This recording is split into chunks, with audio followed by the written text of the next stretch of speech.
Mayor, alam mo ba na mayroong isang drug lord na tumaya sa Pilipinas, hindi mo napatay. Bumalik ngayon tapos nag-file na naman ng certificate of candidacy, tatakbo naman ng mayor. Yan si Mabilog sa Iloilo. Nasa listahan mo yan na drug lord eh. Kaya sumibat sa Amerika. Ngayon nagbalik. Si Mabilog. Nag-file na naman certificate of candidacy, tatakbo ng mayor sa pati si Kerwin Espinosa. Mga drug lords na ngayon. Yes. Yung mga drug lords sa panahon mo. Sige, kasi may panahon-panahon man walang drug lords. Ngayon, panahon ng drug lords.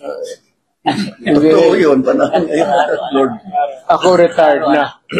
Ayaw ko nang gumulaw. Hindi na ako magpreparado, magipag-away. Hindi naman ako takot.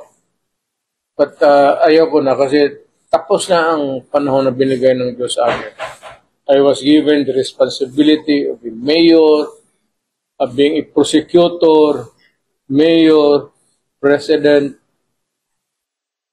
Hindi, I cannot be the guardian